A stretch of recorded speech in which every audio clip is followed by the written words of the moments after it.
Bonjour à tous, bienvenue dans Express Orient. Au programme cette semaine, la reprise de la ville de Palmyre par les forces du régime syrien. Que signifie cette victoire? La réponse dans un instant.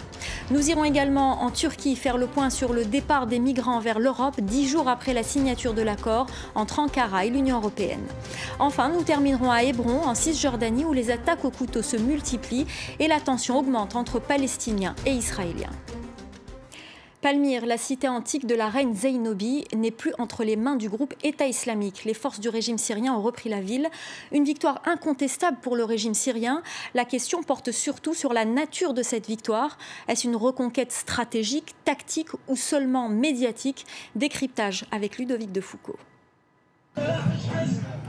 C'est la victoire la plus importante du régime syrien contre le groupe État islamique. Soutenu par l'aviation et les forces spéciales russes, appuyé par des milices et le Hezbollah libanais, l'armée syrienne a repris la perle du désert, Palmyre, qui abrite des trésors archéologiques classés au patrimoine mondial de l'humanité par l'UNESCO. Dans le combat contre les djihadistes, cette victoire est-elle décisive? C'est ce que pensent les officiels syriens à Damas. La libération de Palmyre est un triomphe pour la Syrie, un triomphe pour l'armée arabe syrienne et un triomphe pour toute la civilisation humaine. Une victoire du régime qui reçoit même la bénédiction de l'ONU.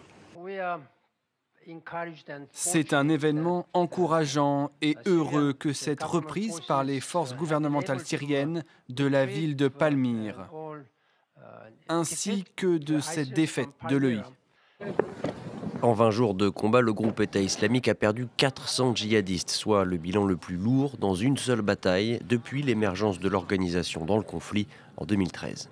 Forte de cette victoire, l'armée veut pousser son avantage vers Deir ez-Zor, la province pétrolière, et Raqqa, la capitale du groupe État islamique en Syrie. La reprise de Palmyre marquerait donc le début de la reconquête. Pourtant, la victoire du régime pourrait aussi et avant tout être symbolique. C'est ce que pensent de nombreux spécialistes. La prise de Palmyre est tactique, plutôt que stratégique. C'est-à-dire que ça a une importance symbolique, et le symbole dans la guerre, ce n'est jamais négligeable.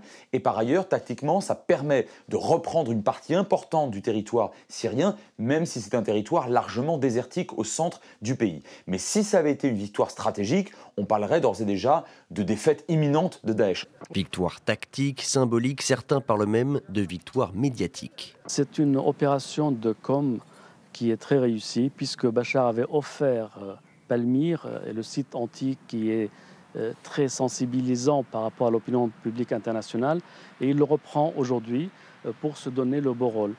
Bachar al-Assad a-t-il offert Palmyre aux djihadistes avant de la leur reprendre? La question est posée. Mais aujourd'hui, ce sont bien les soldats du régime qui occupent l'oasis. Les Occidentaux, endeuillés par les attentats de Paris et de Bruxelles, pourraient être tentés de voir en Bachar el-Assad un rempart crédible et efficace contre le terrorisme. Il y a peu, beaucoup exigeaient le départ du maître de Damas, mais à la veille de la reprise des pourparlers de paix entre le régime et l'opposition à Genève, la donne pourrait changer. Depuis l'accord portant sur le contrôle du flux des migrants entre Ankara et l'Europe, la situation semble avoir évolué en Turquie. Avant, les habitants de la ville de Bademli, près d'Izmir, s'étaient habitués à voir des migrants débarquer en pleine nuit pour prendre le large vers la Grèce. Depuis l'accord, les départs se font rares. Reportage.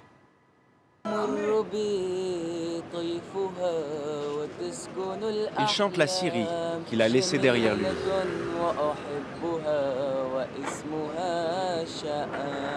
À Izmir, en Turquie, on appelle cette place Little Syria. De nombreux migrants tentant de rejoindre l'Europe s'y retrouvent pour négocier leur place sur un bateau vers la Grèce. Mais la donne a changé. L'Europe vient de signer un accord avec la Turquie pour y renvoyer les migrants qui tentent de se rendre en Grèce. Assam et ses amis ne savent pas quoi faire. Ici, à Izmir, on ne peut pas gagner d'argent. On ne peut pas trouver d'argent pour manger et boire. Nous sommes humiliés. Ces personnes ont été arrêtées quelques heures à peine avant l'accord.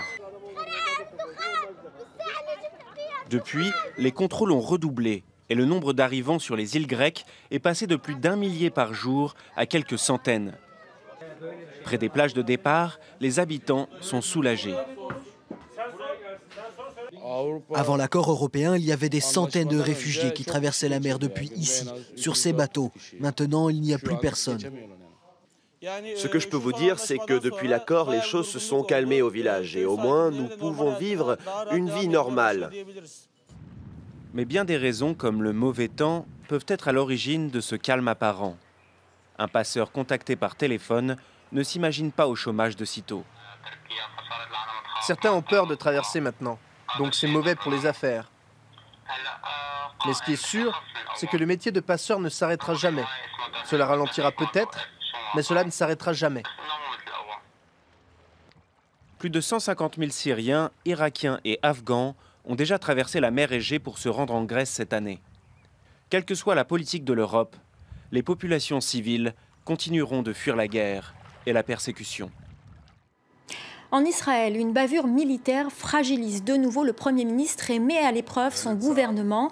Ce week-end, un soldat a été filmé en train d'achever à terre un assaillant palestinien qui venait d'attaquer au couteau un militaire israélien à Hébron. Depuis, le gouvernement se déchire. Pour la droite et l'extrême droite, le soldat est un héros. Pour les autres, c'est un meurtrier. Le soldat a en tout cas été arrêté. Et cette affaire, c'est un peu le quotidien à Hébron. Un cercle vicieux qui ne fait qu'augmenter la haine entre les communautés. Plus les attaques augmentent, plus la population palestinienne vit sous pression. Et plus elle vit sous pression, plus les attaques augmentent. Des généraux israéliens ont même appelé à des gestes d'apaisement. Mais en attendant, Palestiniens et Israéliens semblent irréconciliables. Le centre-ville d'Hébron vit coupé du monde. Les seuls Palestiniens autorisés à passer ce barrage sont les habitants du quartier.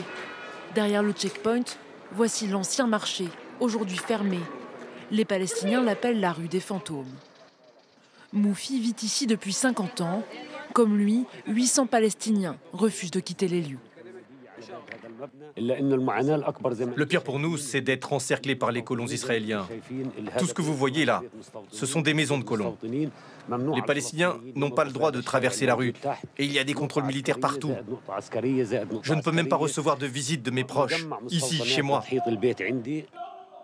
Une dizaine d'attaques à l'arme blanche ont eu lieu sous ces fenêtres. Souvent, comme ici, de jeunes Palestiniens qui tentent d'assassiner un soldat israélien. Moufi a aussi filmé des règlements de compte entre civils. Sur ce document, un colon israélien armé vient d'abattre un habitant du quartier. Moi, la seule arme que j'utilise, c'est ma caméra. J'essaie de montrer comment l'armée et les colons se comportent avec nous, les Palestiniens. Il n'y a pas de justice ici. Au cœur de cette cohabitation impossible, le tombeau des patriarches. Un lieu saint qui est à la fois une mosquée et un lieu de prière pour les Juifs. Tsivi est l'un des premiers colons à s'être installé ici, il y a 45 ans. Depuis, 500 Israéliens l'ont rejoint au centre-ville d'Hébron. Les Palestiniens pensent que nous allons fuir devant ces attentats, devant le terrorisme. Ils essaient de nous assassiner l'un après l'autre. Mais nous ne partirons pas. Nous combattons depuis des années. Nous gagnerons cette lutte et ce sont eux, les Palestiniens, qui finiront par partir. Après une attaque au couteau, Gennady Kaufman, un employé du tombeau des patriarches, est décédé fin 2015 de ses blessures. Son assassin, âgé de 21 ans, a été abattu par l'armée. Sa mère justifie son geste. Je suis sûre et certaine que les attaques à l'arme blanche vont continuer. Et j'espère même que mon fils n'est pas mort pour rien. Il aimait la vie, il avait des projets, il voulait se marier même. Mais les pratiques des colons contre nous ne nous laissent pas d'autre choix. C'est pour cela que ces attaques vont continuer. Les soldats israéliens restent les plus exposés à ces attaques. Plusieurs généraux réclament d'ailleurs des gestes d'apaisement envers les Palestiniens afin de faire baisser la pression. On reste au Proche-Orient avec cette question essentielle pour certains. Où Jésus a-t-il été baptisé? Dans le Jourdain, c'est une certitude, mais de quel côté? Côté jordanien ou côté palestinien? Le débat persiste, même si officiellement c'est du côté du royaume hachémite. Le lieu est de nouveau exploité pour attirer davantage de touristes. Avant la grande immersion spirituelle, le baptême dans l'eau du Jourdain, le rituel qu'a accompli Jésus il y a environ 2000 ans, il faut d'abord s'assurer d'être du bon côté du fleuve. Car ici, on se dispute le site du baptême du Christ par Jean-Baptiste. Sur la rive gauche du Jourdain, côté territoire palestinien, on jure par tous les saints que c'est ici que Jésus fut baptisé. Mais côté jordanien, on prétend que c'est sur la rive droite que Jésus a accompli le rituel. Notre Seigneur Jésus a traversé le fleuve Jourdain et est venu se faire baptiser de ce côté-ci. Contrairement aux apparences, ce n'est pas qu'une querelle religieuse, c'est aussi une question économique. Car détenir le site du baptême du Christ, c'est attirer plus de touristes et de pèlerins. Le royaume hachémite a perdu 9% de ses touristes en 2 ans à cause du contexte régional et 30% de touristes européens en 5 ans. Le gouvernement tente de rassurer les visiteurs et de trouver de nouvelles attractions. Pour le directeur adjoint du site, la Jordanie reste un pays sûr et stable malgré tout et il ne manque pas d'exemples pour le prouver. Le pape s'est déplacé de l'aéroport d'Amman jusqu'au palais royal avec une voiture ordinaire, une Toyota Camry, et non dans une voiture blindée. C'est la preuve que le pays est sûr. Ce site est ouvert au public depuis 2002. Il aura fallu attendre les accords de paix entre Israël et la Jordanie pour qu'il puisse être exploité. Des fouilles archéologiques ont été effectuées dès 1997. Avant, c'était un site militaire fermé depuis la guerre de 1947. Le terrain était miné et notre travail a commencé en 1997. Ce site est un don de Dieu. Un don de Dieu et un coup de pouce de l'UNESCO. L'organisation onusienne a classé le site au patrimoine mondial l'été dernier. Pour l'instant, les autorités jordaniennes n'ont pas enregistré d'augmentation dans la fréquentation. Mais pour les amoureux de ce lieu, pas besoin de miracle, le baptême de feu aura bien lieu. Voilà, c'est la fin de ce magazine. Merci de nous être fidèles. L'info continue sur France 24.